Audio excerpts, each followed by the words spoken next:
우리가 지난주에 살펴본 본문 가운데서 신의 산을 떠나라고 하는 말씀은 33장 1절에서 6절에 나오는데, 이 내용은 그 이전에 32장 31절에서 35절에 나오는 모세의 2차 중재와 그것에 대한 하나님의 응답 가운데, 특별히 34절 상반절에 나오는 신의 산을 떠나라 하는 말씀을 조금 더 확대하고, 하지만 하나님 자신은 이스라엘 백성과 동행하지 않겠다는 내용을 추가해서 말씀하신 내용입니다. 그런 점에서 우리가 지난주에 살펴본 33장 1절에서 6절, 그리고 7절에서 11절에 나오는 별도의 회막을 설치했다 하는 내용은 결국 모세의 두 번째 2차 중재와 이제 우리가 오늘 살펴볼 3차 중재 그 사이에 어떤 막간과 같은 위치에 존재하고 있는 내용이다, 이렇게 말할 수 있습니다. 그래서 우리가 오늘 살펴볼 12절에서 17절 말씀은 제가 오늘 설교 제목을 3차, 4차 중재 이렇게 했고, 전에도 여러 차례 이 금송아지 사건 때문에 모세가 4번에 걸쳐서 중재를 했다 하는 말씀을 드렸는데, 이 두 개 내용이 쭉 이어서 나오기 때문에 어떻게 보면 그냥 한데 묶어서 3차 중재 이렇게 볼 수도 있을 것 같고요. 근데 이제 대화를 제가 일부러 끊어서 3차, 4차 이렇게 했지만 3차, 4차를 묶어서 그냥 세 번째, 3차 이렇게 말해도 될 것 같고요. 그 다음에 그에 이어지는 18절에서 23절 내용은 이제 이 금송아지 사건을 이제 제대로 마무리하고 새로운 내용으로 넘어가도록 만들어주는 어떤 이 전환점이 되는 내용이다, 이렇게 말할 수 있습니다. 그래서 오늘 우리가 두 가지 내용을 살펴볼 건데, 지금 함께 읽은 12절에서 17절에 나오는 3차와 4차 중재와 거기에 대한 하나님의 응답, 그리고 함께 읽지는 않았지만 18절에서 23절에서 모세가 추가적으로 하나님의 영광을 보여주시기를 요청하는 내용, 이렇게 두 가지 내용을 오늘 함께 살펴보려고 합니다.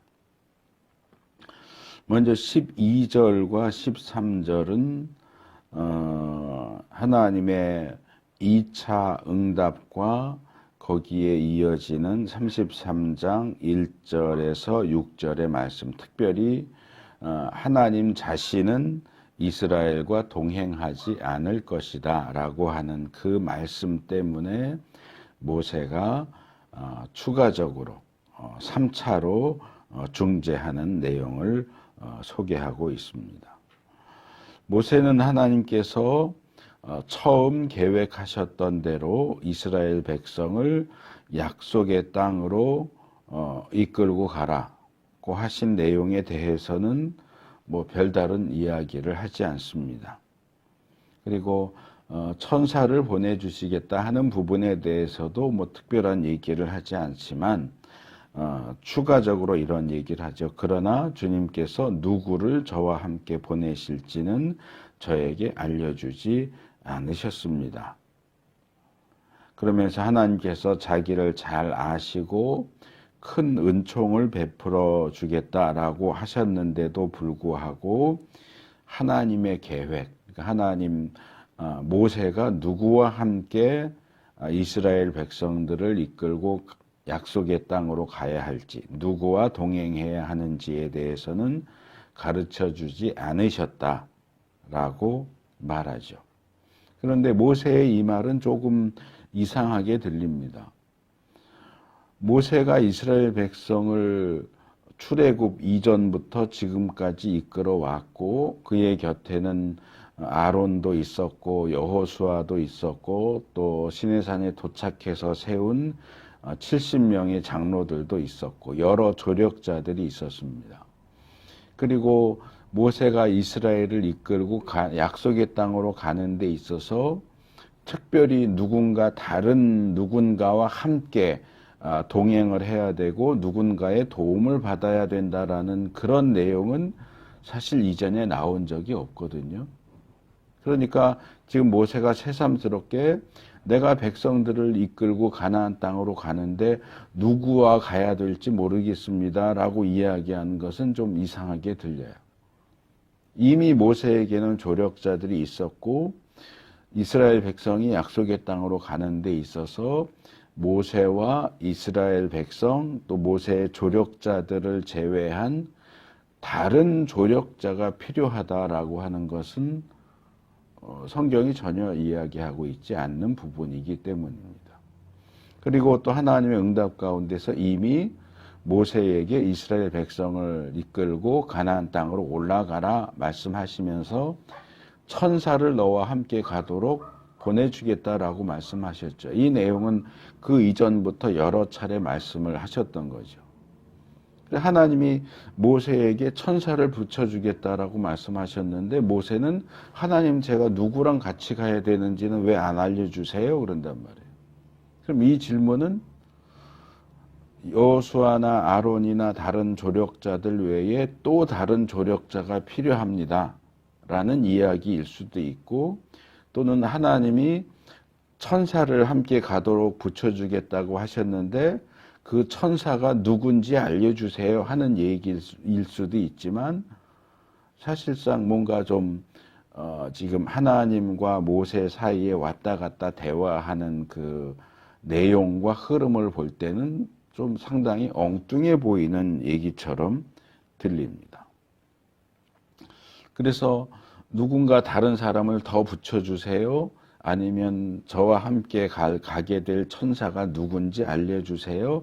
이런 이야기라기보다는 제가 설교를 시작하면서 이 모세의 3차 중재는 하나님께서 이스라엘과 함께 가지 않으시겠다라는 말씀 때문에 추가적으로 행해졌다라고 말씀을 드렸는데 구체적으로 이 3차 중재의 내용을 읽어보면 하나님 그러지 마시고 우리와 함께 가주세요 라는 얘기를 하는 게 아니고 누구랑 함께 가야 되는지를 모르겠습니다.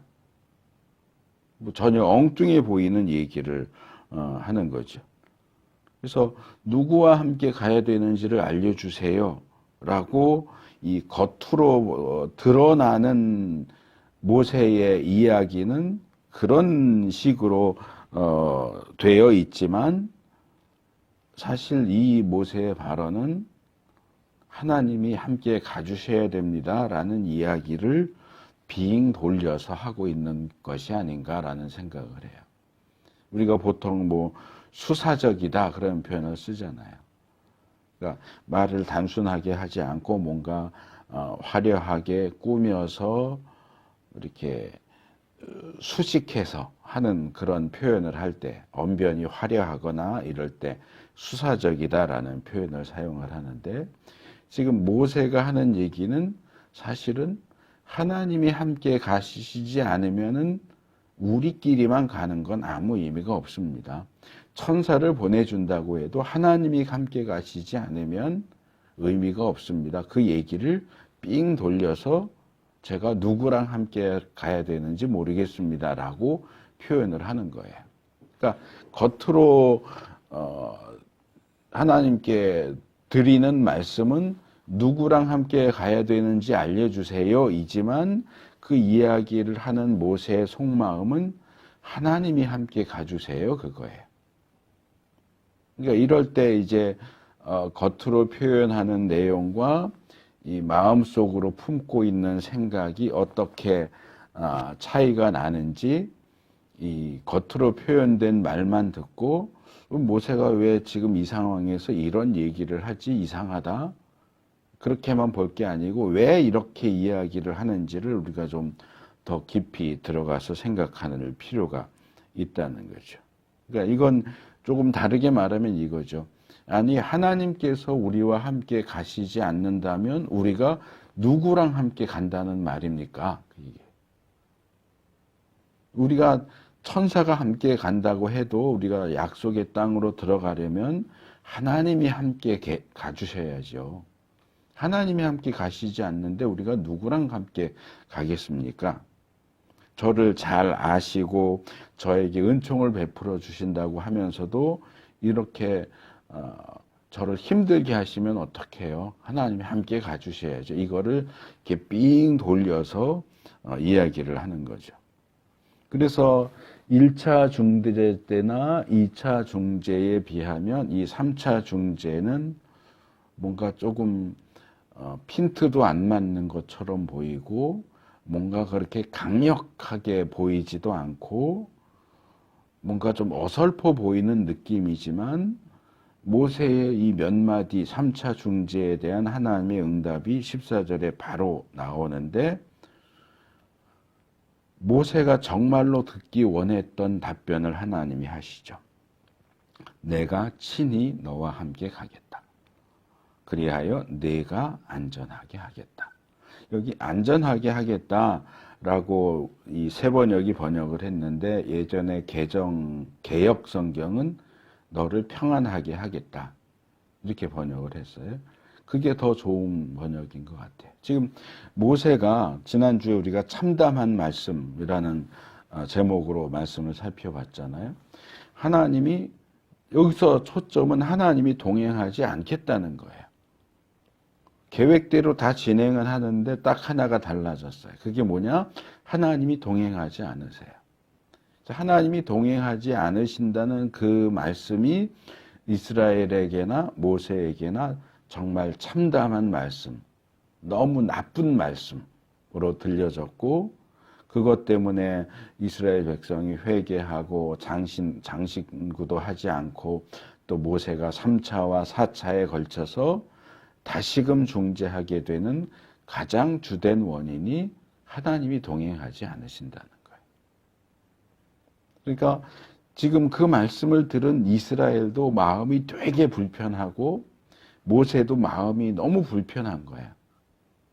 그래 원래 약속대로 가나안 땅으로 가라 그러시는구나. 천사를 보내주셔서 가나안 정복하고 정착하게 도와주겠다고 하시는구나. 그래 그럼 가자. 이게 아니고 하나님이 안 가신다고 그러는데 무슨 소용이야. 하나님이 없는 가나안 땅이 무슨 소용이고 하나님이 같이 가지 않으시는데 천사가 같이 가는 게 무슨 소용이냐.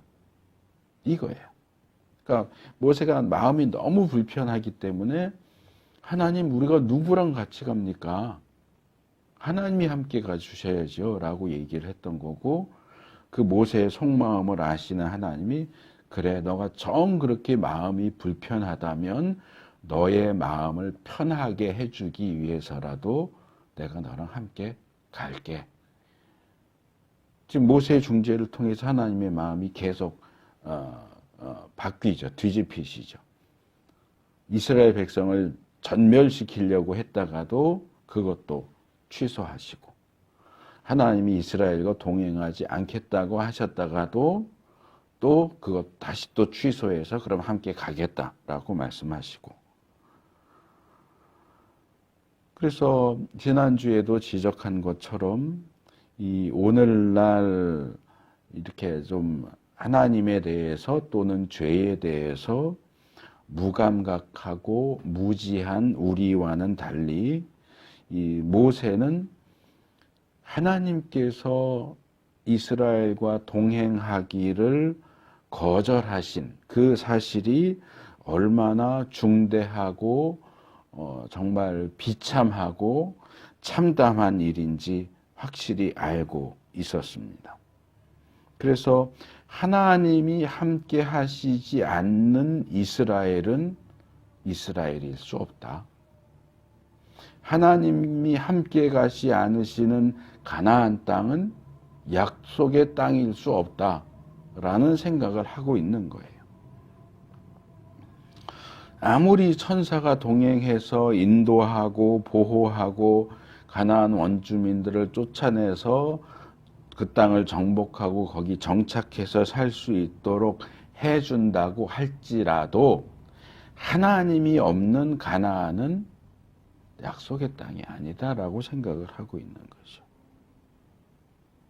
그래서 이 부분도 제가 지난주인가 지지난주인가 지적한 것 같아요. 또 그전에도 몇 번 말씀드렸던 것 같고, 그리스도가 없는 구원은 구원이 아니에요. 천하에 구원받을 만한 이름을 예수라는 이름 외에 주신 적이 없는데, 예수 믿어도 구원받을 수 있고, 부처 믿어도 구원받을 수 있고, 알라 믿어도 구원받을 수도 있다? 아니요. 예수 믿어서 얻는 구원만 구원이고, 부처 믿어서 얻는 구원은 구원이 아니라고요. 알라 믿어서 얻는 구원은 구원이 아니에요. 또 하나님 없는 천국. 하나님이 없는 천국은 아무리 먹을 게 많고 아프지 않고 웃을 일만 있는 곳이라고 해도 하나님이 거기 계시지 않으면 천국이 아니에요. 우리가 자꾸 초점을 놓치는 게 그거예요. 어디에 초점을 맞추느냐. 풍성한 삶, 넉넉하고 풍요로운 삶에 초점을 맞추느냐, 하나님과 함께하는 삶에 초점을 맞추느냐, 구원받는 것 자체에 초점을 맞추느냐, 예수 그리스도에 초점을 맞추느냐. 성경은 예수 그리스도에 초점을 맞춘 구원을 얘기하고 하나님이 계신 천국을 얘기해요. 그런데 이 시대에는 예수님 없는 구원, 하나님 없는 천국을 아무런 거리낌도 없이, 아무런 문제의식도 없이, 내가 좋아할 만한 것들이 주어진다면 그러면 오케이 하는 것 같아요. 예수님 없어도 상관없고, 하나님 없어도 상관없고, 내가 좋고 많은 것들을 누릴 수 있게만 해준다면 얼마든지 오케이. 근데 그건 성경이 가르치는 생각이 아니에요. 바이브라고 가수 있어요. 남자 둘이 부르는 그 가수 이름이 바이브라는 가수가 있는데, 이 바이브라는 가수들이 다른 아마 몇몇 믿는 가수인 것 같은데 다른 가수들과 함께 부른 이 가요 가운데 천국이라는 가요가 있어요. 우연히 이제 그걸 들었는데 이 설교를 준비하면서 그 노래가 떠올랐어요. 찾아봤더니 가사 가운데 이런 내용이 있어요. 그대와 함께라면 어디든 천국, 그대와 함께라면 세상도 천국, 험한 세상 속에 넌 유일한 피난처이니 그대와 함께라면 어디든 천국. 이 가사가 계속 반복돼요. 어떤 시각으로 보느냐에 따라서 이것은 올바른 천국의 모습을 보여주는 노래이기도 하고 또는 잘못된 천국을 보여주는 노래일 수도 있어요. 예를 들어서 하나님은 배제하고 내가 사랑하는 사람과 둘이서만 잘 먹고 잘 살 수 있다면 거기가 어디든 천국이야. 예수님 안 믿고 지옥 가도 내가 사랑하는 사람과 갈 수 있는 지옥이라면, 가는 지옥이라면 거기도 천국이야. 이런 식으로 이야기를 풀어간다면 그거는 잘못된 천국에 대한 주장이 되겠지만, 여기서 그대와 함께라면이라고 할 때 그 그대를 하나님으로 바꾼다면 굉장히 성경적인 가사가 되는 거예요. 하나님과 함께라면 어디든 천국인 거예요. 하나님이 함께 계셔야만 거기가 천국인 거예요.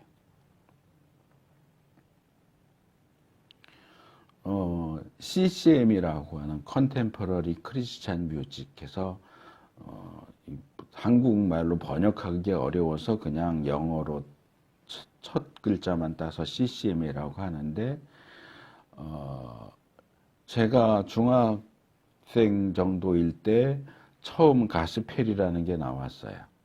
그러니까 교회에서 찬송가만 막 부르다가 이제 뭐 대표적으로 뭐 내게 강 같은 평화라든지 뭐 그런 가요도 아니고 찬송가도 아니고 어떤 곡조나 분위기는 좀 가요 비슷한데 내용은 기독교적인 그런 이제 가스펠이 나오고 그 이후로 쭉 가다가 이제 CCM이라고 하는 게 나왔는데 이 CCM은 그냥 들어보면 가요랑 똑같아요.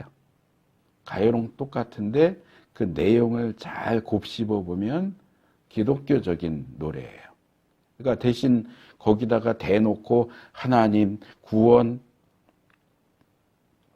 믿음 이런 가사를 쓰진 않아요.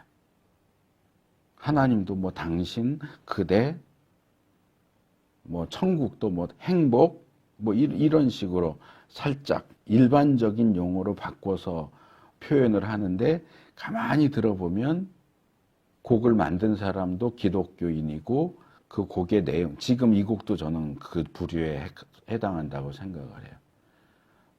세상에 발표되기로는 가요로 발표됐는데 내용을 가만히 보면 이건 CCM이에요.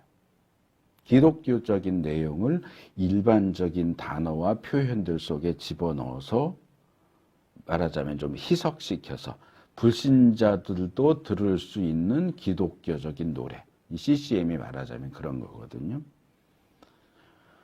그래서 제가 볼 때는 긍정적으로 보면 아주 성경적인 천국을 잘 묘사해 주고 있는 그런 내용이다 생각을 해요. 왜냐하면 이 바이브가 부르는 노래들 가운데 다수를 작사, 작곡하는 더 유명한 사람은 윤민수 씨가 더 유명하긴 한데 같이 이제 팀을 이루고 있는 류재현이라는 사람이 이 곡을 만들었어요. 작사, 작곡을 이 곡을 만들었는데 제가 찾아보니까 기독교인이에요. 그러니까 여기도 뭐 예를 들어서 세상에 뭐 당신만 나의 유일한 피난처다. 이거 일반적으로도 쓰는 용어이지만 교회 안에서 상당히 많이 쓰이는 피난 용어죠. 표현이죠. 그래서 가만히 이 곡을 만든 사람이 가사를 쓴 사람이 기독교인이다라고 생각을 하고 이 내용을 가만히 읽어보면 굉장히 기독교적인 냄새가 풍겨요.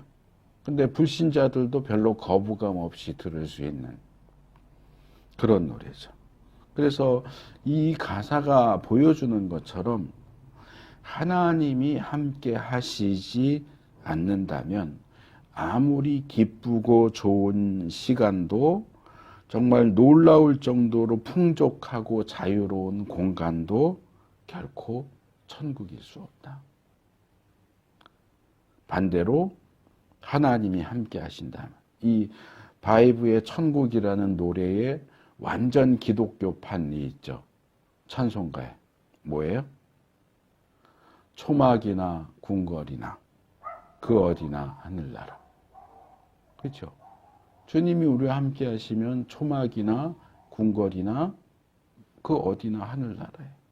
이건 이제 교회 안에서 불려지는 아주 기독교적인 가사고 이걸 일반식으로 하면 그거죠. 그대와 함께 있는 곳이라면 어디든 천국. 그래서 우리가 모세와 함께 이러한 사실을 하나님이 함께 계셔야 천국이고 하나님이 함께 가셔야 약속의 땅이고 하나님이 함께 가셔야 참된 구원이고 참된 승리다 하는 사실을 우리가 좀 확실하게 확고한 생각을 가질 수 있으면 좋겠습니다. 그래서 이제 끝났어요. 이미 간접적이지만 그래도 하나님이 함께 가주셔야 돼요 라고 3차 중재를 했고 거기에 대해서 하나님이 그래 함께 갈게 라고 대답을 하셨으니까 이 3차 중재가 제대로 끝난 거예요. 그리고 모세가 원하던 답이 나왔으니까 그러면 감사합니다 그러면 되는데 거기에 곧바로 이어서 이제 4차 중재 내용이 나오죠. 15절과 16절. 그래서 그렇게 원하던 답변을 받아냈는데도 불구하고 모세는 15절과 16절에서 마치 확인 사살을 하듯이 하나님의 그 동행 약속을 더 확실하게 만들기 위한 4차 중재를 합니다. 그래서 아주 강경한 태도를 취하면서 이렇게 말하죠. 오히려 반대로 주님께서 친히 우리와 함께 가지 않으시려면 우리를 이곳에서 떠나 올려보내지 마십시오. 분명히 조금 전에 하나님이 함께 갈게 그랬는데도 반대로 하나님 저희와 함께 안 가실 거면 저희도 안 갑니다. 저희 가라고 하지 마세요. 그냥 저희 여기서 살 거예요. 하나님이 분명히 함께 가겠다라고 하셨는데도 모세가 또 반대로 마치 청개구리처럼 반대로 하나님 함께 안 가신다 그러면 저희도 안 가요 라고 얘기하는 게 어떻게 보면 좀 지나쳐 보이기도 해요. 마치 이 철없는 손주가 할아버지한테 땡깡 부리는 그런 모습처럼 느껴지기까지 하는데 저는 이런 본문에 나오는 모세의 태도가 지난주에 살펴봤던 33장 11절에 나오는 것처럼 하나님께서 마치 사람이 자기 친구에게 말하듯이 모세와 얼굴을 마주하고 말씀하셨다라는 그 내용의 어떤 실제적인 모습이 아닐까. 그러니까 정말 어떻게 보면 지나치다 싶을 정도로 하나님과 모세, 특별히 모세가 하나님과 대화하는데 너무 격이 없게 얘기하는 거예요. 버릇 없어 보일 정도로. 간다 그랬으면 예 그러면 되는데 하나님 정 가기 싫으시면 가지 마세요. 우리도 안 가면 돼요. 라는 식으로 얘기를 하는 거죠. 그러면서도 또 마치 채찍과 당근을 사용해서 어르고 달래고 하듯이 하나님 안 가시면 저희도 안 가요. 그리고 또 그 다음에 이어서는 하나님이 우리와 함께 가지 않으시면 주님께서 우리와 함께 가지 않으시면 주님께서 주님의 백성이나 저를 좋아하신다는 것을 사람들이 어떻게 할 수 있겠습니까? 하나님 안 가시겠다 그러면 우리도 안 갈 거예요. 근데 하나님이 우리와 함께 가지 않으신다면 하나님이 저나 우리 이스라엘 백성을 좋아하신다는 걸 누가 믿겠어요? 어떻게 할 수 있겠어요? 슬쩍 푹 찔러보는 거죠. 주님께서 우리와 함께 계심으로 저 자신과 주님의 백성이 땅 위에 있는 모든 백성과 구별되는 것 아닙니까? 저는 이 부분을 보면서 사도 요한이 요한일서 3장 16절에서 했던 말이 떠올랐어요. 자녀된 이 여러분, 우리는 말이나 혀로 사랑하지 말고 행동과 진실함으로 사랑합시다. 말로만 하는 사랑은 소용이 없고 행동으로 나타내는 사랑이어야 진짜 사랑이다. 그러니까 지금 모세가 이 요한의 말을 빌리자면 하나님 말로만 간다 안 간다 하지 마시고 행동으로 보여주세요. 우리와 함께 정말 함께 가나안 땅으로 올라가 주셔야 하나님 말씀을 믿지 말로만 함께 갈게 이런 거 저 못 믿어요. 하나님 행동으로 보여주세요.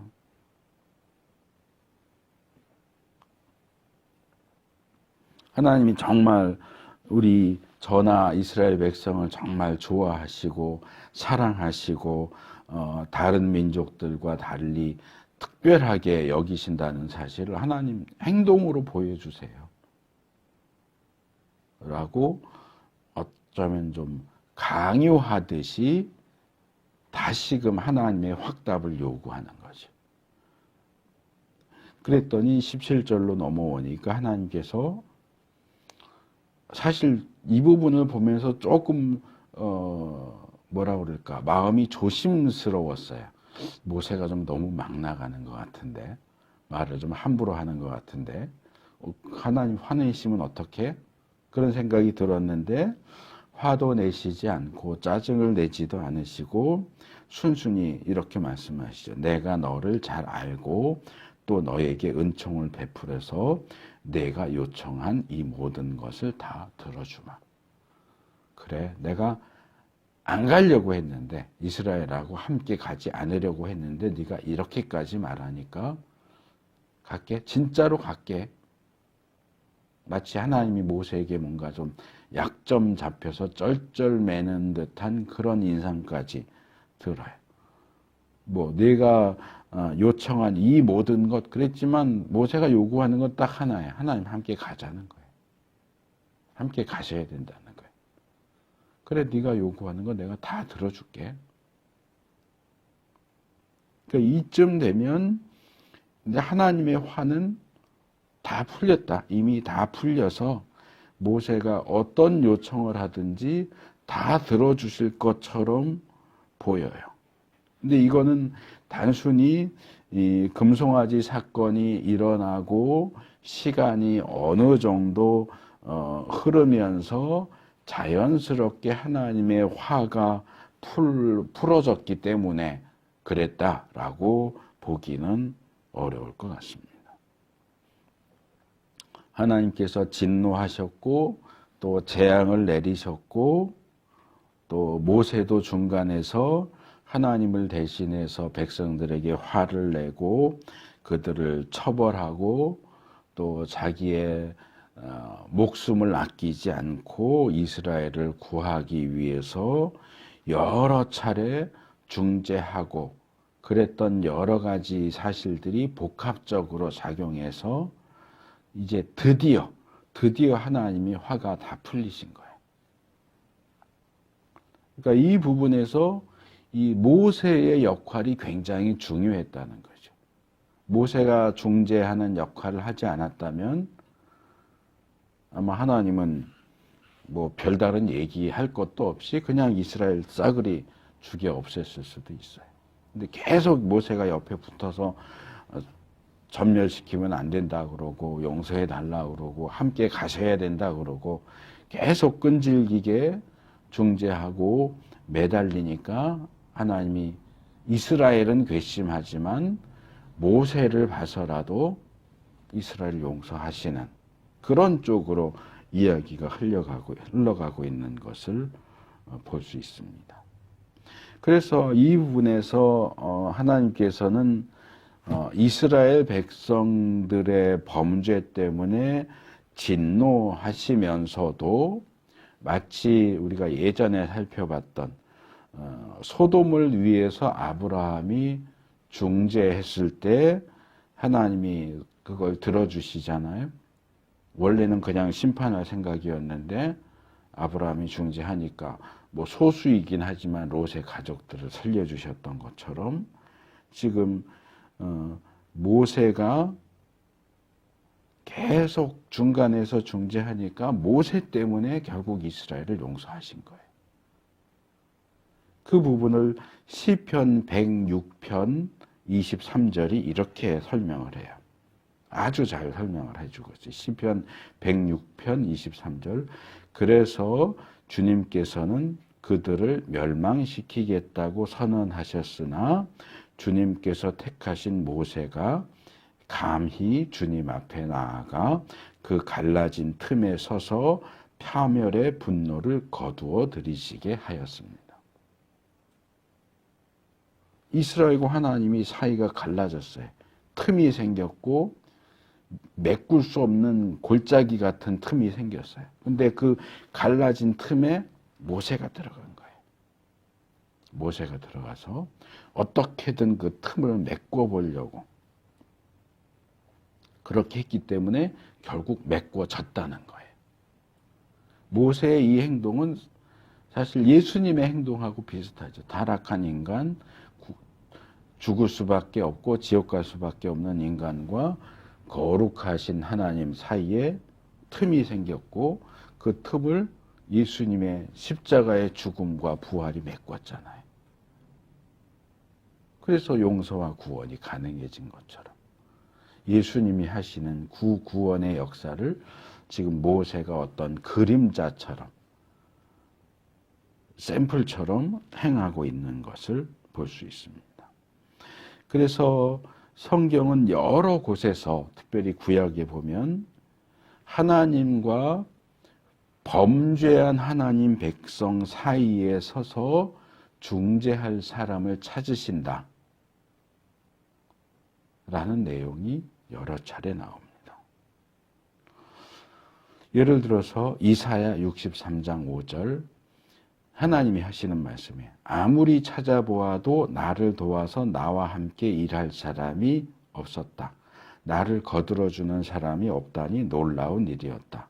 그러나 분노가 나를 강하게 하였고 나 혼자서 승리를 쟁취하였다. 하나님이 이스라엘의 범죄에 대해서 이걸 어떻게 해야 될까 고민하면서 과거에 아브라함이 했던 것처럼 모세가 했던 것처럼 하나님과 범죄한 하나님 백성 사이에 끼어서 하나님을 도와줄 사람이 있는가를 아무리 찾아봤는데도 없었단 말이에요. 없으니까 어떻게 해요? 하나님의 진노가 내려지는 거예요. 이스라엘이 유다가 멸망하는 거예요. 모세 같은 사람이 있었다면 멸망하지 않았을 수도 있었다 하는 얘기를 하는 거예요. 또 예레미야 5장 1절 예루살렘에 사는 사람들아 예루살렘의 모든 거리를 두루 돌아다니며 둘러보고 찾아보아라. 예루살렘의 모든 광장을 샅샅이 뒤져보아라. 너희가 그곳에서 바르게 일하고 진실하게 살려고 하는 사람을 하나라도 찾는다면 내가 이 도성을 용서하겠다. 이 부분은 하나님이 예루살렘을 멸망시킬 수밖에 없는 이유를 설명하는 부분인데 여기서도 같은 얘기를 하는 거예요. 아브라함이 소돔성에서 의인 10명만 있어도 소돔성 멸망시키지 않으셨으면 좋겠습니다 했던 것처럼 지금 이 예루살렘에서 의인 1명만 찾아와봐. 그러면 내가 예루살렘 멸망 안 시킬게.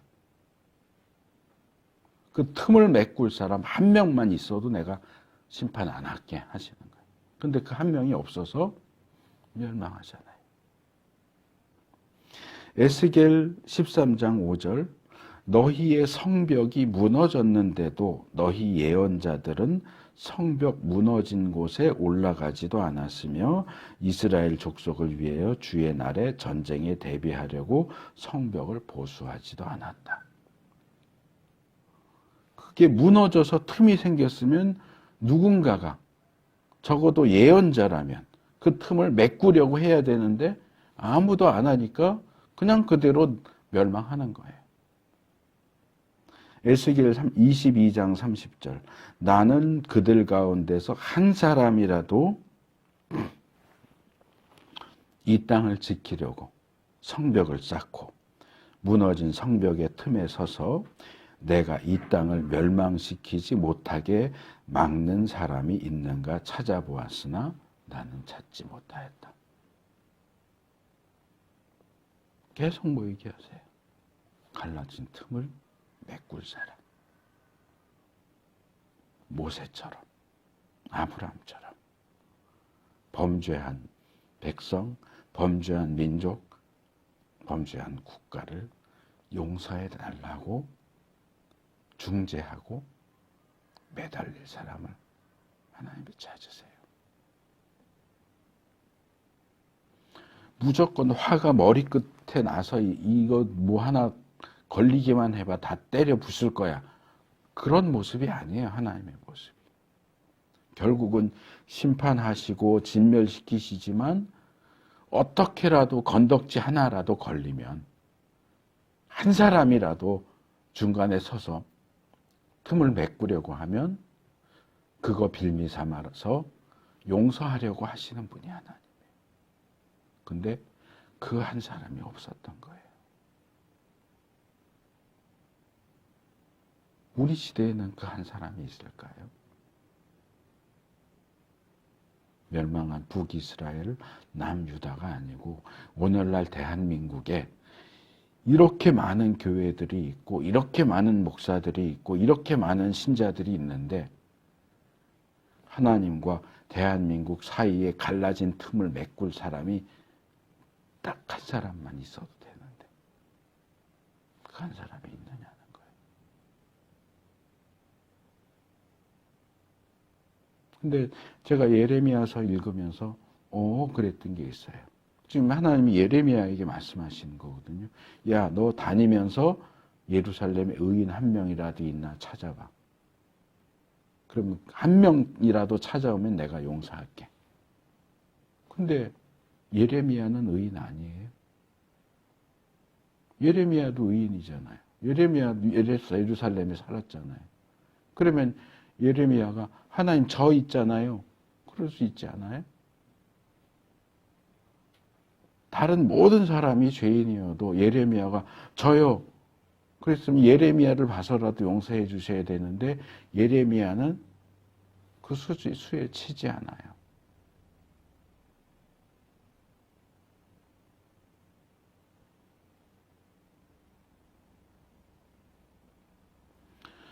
우리 시대에 그리스도인들에게 요구되는 중요한 사역 가운데 하나가 바로 이 중재입니다. 중재. 갈라진 틈바귀로 들어가서 그 틈을 메꾸고 하나님이 이 땅을 심판하고 멸망시키지 않도록 중재할 사람.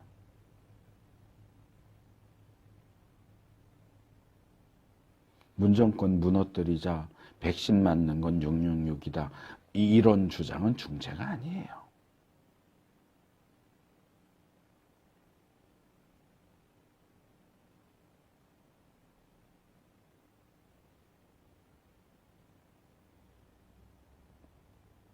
북한이 쳐들어올 거니까 한국을 떠나시오. 요즘 박성업인가 하는 사람이 유튜브 쪽 통해서 계속 그 뭐 예언이라고 하면서 해가지고 한국을 떠나는 사람들이 꽤 많이 있대요. 한국은 망하게 돼 있고 북한이 곧 쳐들어와서 전쟁 나니까 살고 싶으면 한국을 떠나라고. 그것도 중재가 아니에요. 이단이죠.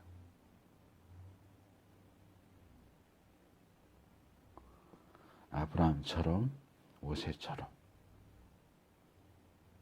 갈라진 틈에 서서 중재하는 그 역할을 우리가 할 수 있어야 됩니다. 그리스도인들이 할 수 있어야 돼요. 시대에 부합돼서 이리 흐르고 저리 흐르고 좌익이라고 싸우고 우익이라고 싸우고 욕하고 자기 주장에 동의하지 않으면은 배척하고 그게 아니고 중재자가 돼야죠. 틈을 메꾸는 사람이 돼야죠. 그게 이 시대의 교회의 역할이고 기독교의 역할이고 그리스도인들의 역할입니다. 이제 18절에서 23절 아까 읽지는 않았지만 그 부분을 넘어가면 모세가 아주 특별한 요청을 하는 내용이 나와요. 하나님께서 어떤 조건도 달지 않고 그래 너가 정말 마음이 불편하고 정말 간절히 원하는 그거 내가 다 들어줄게 라고 말씀하시니까 모세가 거기서 한 걸음 더 나가죠. 그래서 이 18절에서 23절을 5차 중재라고 할 수도 있을 것 같은데 이거는 사실 중재하는 내용이 아니고 추가적인 간청이에요. 그게 뭐냐면 하나님의 영광을 보여주세요 하는 거예요. 이 하나님의 영광을 보여주세요 하는 얘기는 어떤 중재라기보다는 말하자면 하나님이 이스라엘과 동행하겠다고 약속을 하셨으니까 그럼 그거 서류 만들어서 도장 찍어주세요. 확인하는 거예요. 아주. 그러니까 3번이죠. 3차 중재에서 누구랑 가라고요? 하나님 가겠다 그랬죠. 그러니까 4차에서 하나님 안 가시면 우리도 안 가요. 하나님이 우리랑 함께 가주셔야 하나님이 우리를 사랑하는 거 사람들이 알 거 아니에요. 그래서 그래 해줄게. 2번째 또 해줄게. 그랬더니 여기 와서는 그럼 하나님 도장 찍어주세요. 서류 만들어주세요. 하나님 영광을 보여주세요. 그래서 18절에 보니까 모세가 저에게 주님의 영광을 보여주십시오 라고 간구를 하죠. 그래서 지금 3차, 4차 내용 이야기되고 있는 내용하고는 뭔가 좀 동떨어진 엉뚱한 이야기를 하는 것처럼 보이지만 이 부분을 보면서 저는 과거에 아브라함이 했던 행동을 떠올렸어요. 창세기 15장에 보면 아브라함이 기적처럼 이 그돌라오멜 연합군을 추격해서 이 소돔 고모라 쪽하고 그돌라오멜 연합군 전쟁이 나서 이 소돔 쪽이 패하면서 롯의 가족들이 다 잡혀가죠. 그랬더니 그 소식을 듣고 아브라함이 자기 집에 기른 종 300몇 명하고 자기 동맹 몇 명 해가지고 이 연합군을 추격해서 기습 공격해서 무찌르고 롯의 가족들과 포로로 잡혀있는 사람들 다 되찾아와요. 근데 돌아와서도 아브라함이 여전히 불안한 거예요. 기습 공격을 해서 이겼지 아브라함이 실력이 있어서 이긴 게 아니었거든요. 그러면 이제 적군이 다시 정신 차리고 우리 기습 공격한 놈이 누구야? 해갖고 수소문해서 아브라함이다. 그러면 언제 또 때로 몰려와갖고 아브라함을 공격할지 몰라요. 그러면 아브라함은 절대로 거기에 대항할 수가 없어요. 그러니까 아주 두려움 가운데 전전긍긍할 때 하나님께서 아브라함에게 나타나셔서 두려워하지 말아라. 내가 너의 방패고 상급이다.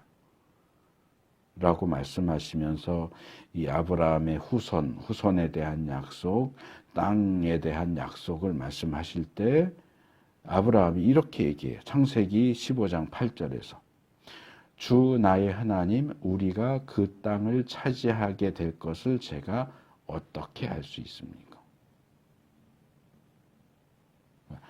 자손도 주겠다고 하셨는데 아직도 친자식이 태어나지 않았고 그러면 자식에 대한 후손에 대한 약속도 이루어지지 않고 있는 상황에서 땅에 대한 약속은 이루어질 거라는 걸 제가 어떻게 알아요?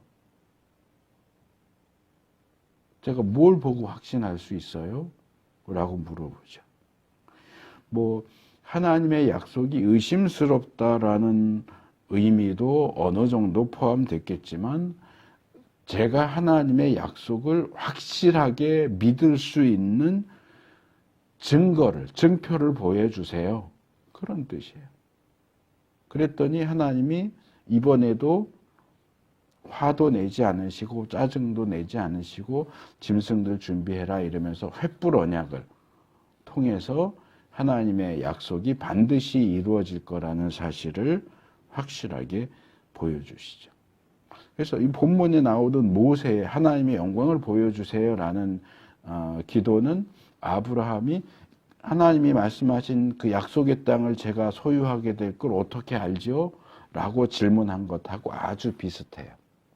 근데 이제 아브라함은 어떻게 합니까? 라고 했던 반면에 모세는 그게 확실하면 이렇게 해주세요 라고 더 적극적으로 얘기를 한 거죠. 하나님이 우리와 함께 가겠다는, 동행하겠다는 약속이 정말로 확실하다면 그 증거로 저에게 하나님의 영광을 보여주세요 라고 요구를 하는 거죠.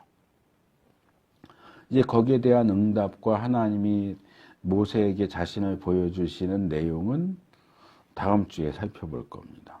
그 부분은 우리가 구약과 또 성경 전체를 이해하는 데 있어서 상당히 중요한 부분이 되기 때문에 좀 더 자세하게 살펴볼 거고요. 이제 거기에는 이제 하나님이 나타나시는 장면만 나오고 부수적인 것들이 없기 때문에 오늘 여기에 나오는 부수적인 내용을 몇 가지만 더 말씀드리고 설교를 마치려고 합니다. 19절 보면 이번 모세의 요청에 대해서도 하나님은 너 내가 지금 몇 번이나 함께 가겠다고 얘기했는데 그걸 또 못 믿고 또 증거를 내놓으라고 그래? 그리고 화내지 않으시고 꾸짖지 않으시고 그래 그것도 내가 해줄게. 그것도 해줄게. 내가 나의 모든 영광을 내 앞으로 지나가게 하고 나의 거룩한 이름을 선포할 것이다. 나는 주다. 은혜를 베풀고 싶은 사람에게 은혜를 베풀고 불쌍히 여기고 싶은 사람을 불쌍히 여긴다. 그래?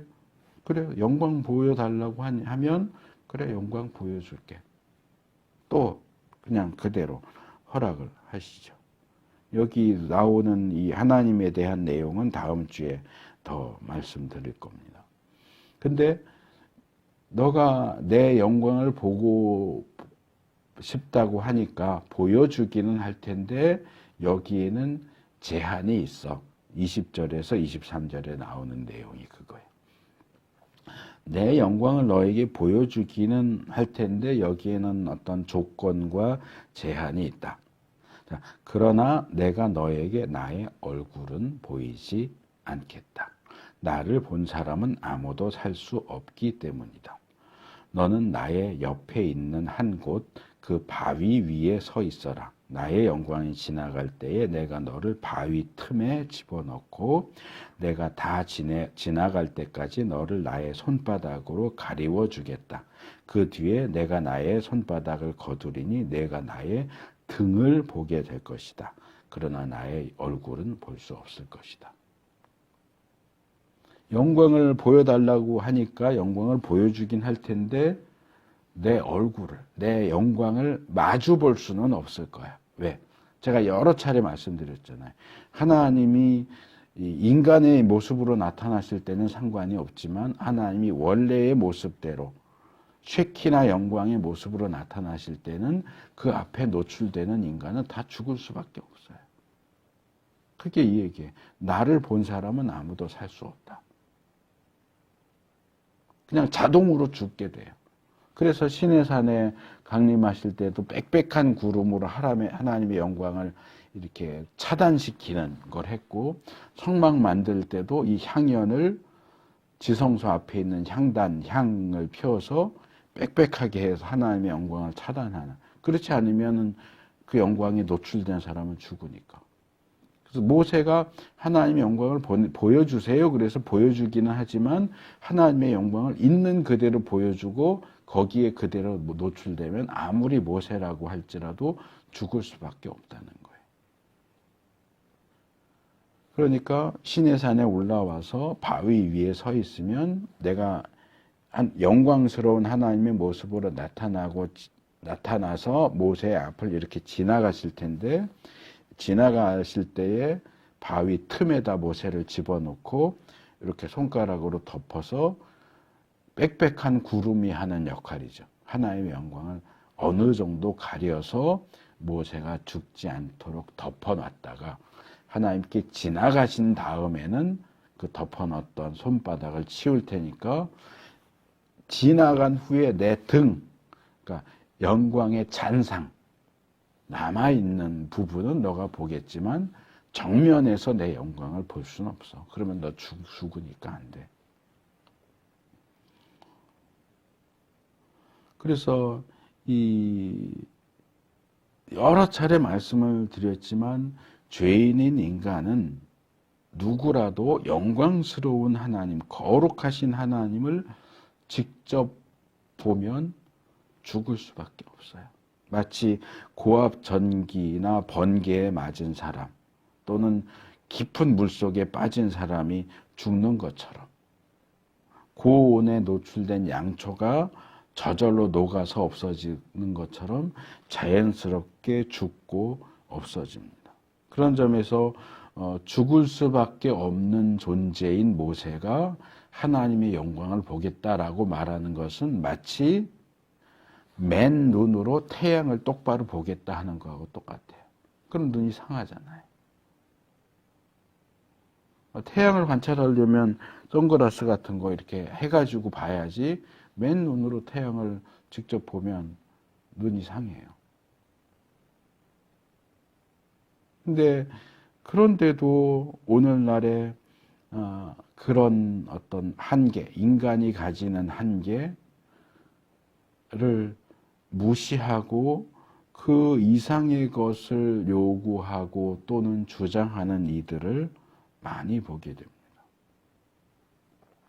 예를 들어서 요한복음 3장 34절에서 예수님이 이런 말씀하세요.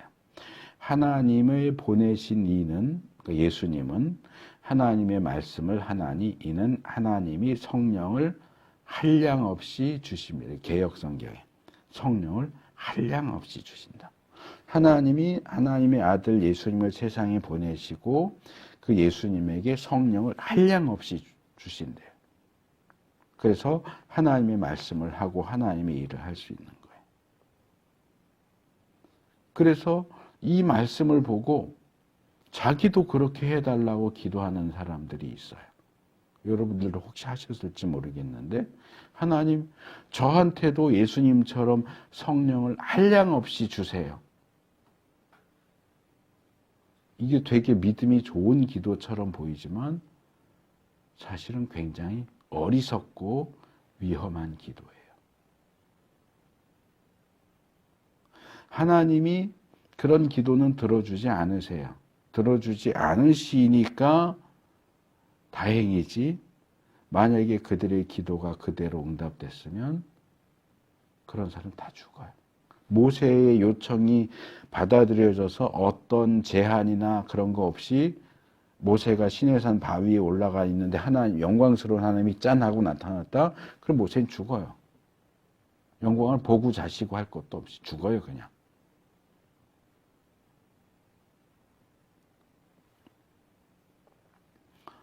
제가 신대원 다닐 때 가르치셨던 차영배 교수님이라는 분이 이 부분을 잘 설명을 해주셔서 제가 아직도 기억을 하는데,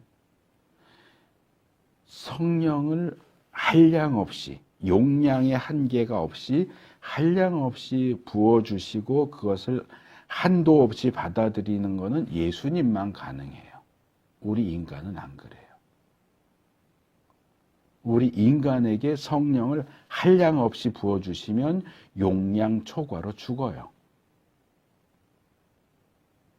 예를 들어서 자전거 바퀴에 그 고무 바퀴에 바람을 넣는다고 생각해요. 사람이 이렇게 해갖고서야 터지지 않겠지만 만약에 기계로 넣는다고 생각을 해보세요. 기계로 이 고무 바퀴가 공기가 가득 찼는데도 기계로 억지로 쑤셔 넣어봐요. 그럼 어떻게 돼요? 터져요. 인간에게는 용량이 한계가 있는데 그 용량 한계를 생각하지 않고 하나님 저한테 성령님을 한량 없이 부어주세요. 그래서 정말 한량 없이 부어주면 용량 초과로 터져서 죽는다고요.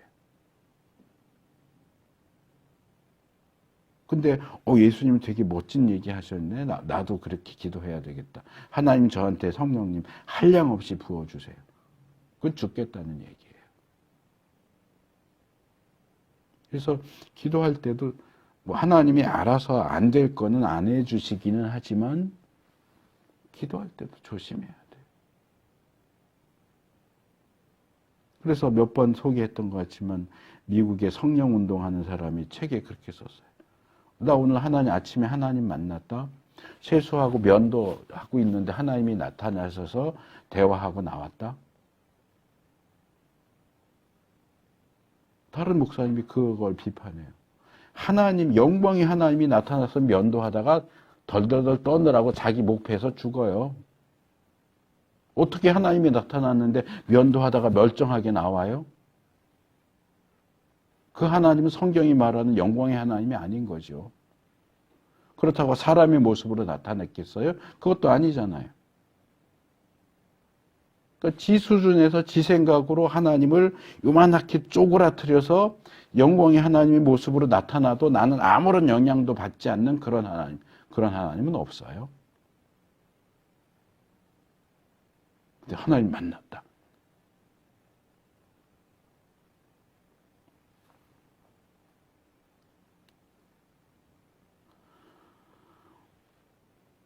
그래서 하나님과 얼굴을 맞대고 친구처럼 대화했던 모세조차도 영광의 하나님은 그 영광은 직접적으로 대면하지 못하고 얼굴은 보지 못하고 등만 이제 신체로 표현했지만 사실은 신체는 아니죠. 하나님의 영광을 직접 대면하지는 못하고 영광이 지나간 후에 흔적만, 뒤에 남아있는 흔적만 보게 하실 거다. 그래서 이 장면은 나중에 한참 뒤에 다루게 되겠지만 우리에게 잘 알려져 있는 엘리야가 갈멜산 사건 후에 이세벨의 협박을 받아서 도망가서 호렙산으로 가서 하나님 만나잖아요.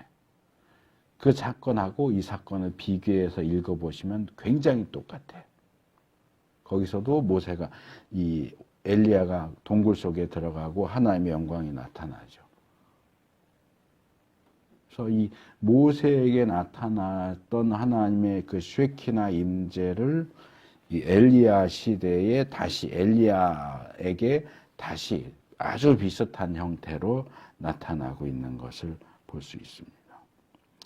자, 오늘 우리가 모세의 3차 중재와 4차 중재, 또 그것에 이어지는 하나님의 영광을 보여주세요 라고 하는 특별한 요청에 대해서 살펴봤습니다.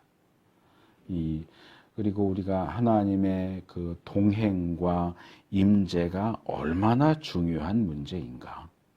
예수님 없는 구원, 하나님 없는 천국은 성경적인 구원, 성경적인 천국이 아니다. 또 각각의 시대에서 하나님의 사람들이 하나님과 이 세상 사이에 벌어진 틈 바구니에 껴서 중재하는 역할을 하는 것이 얼마나 중요한가. 하나님이 그런 중재자들을 찾으신다. 또 하나님께서 정말 하나님이 사랑하시는 자들을 얼마나 애지중재하고 아끼시는지. 지금 모세 대하는 거 보세요. 삐딱하게 보면 하나님이 모세한테 무슨 약점 잡혔나? 모세가 이렇게까지 건방지게 말도 함부로 하고 이러는데 왜 하나님은 계속 고분고분하게 그래 이러시지? 하는 생각이 들 정도로. 그런 부분들을 우리가 살펴봤는데 우리가 하나님 앞에서 그리고 세상 앞에서 하나님께서 인정하시고 귀히 쓰시는 하나님의 사람으로서 존재하고 살고 사역하기 위해서 힘쓰고 애쓰는 우리 모두가 될 수 있기를 축복합니다.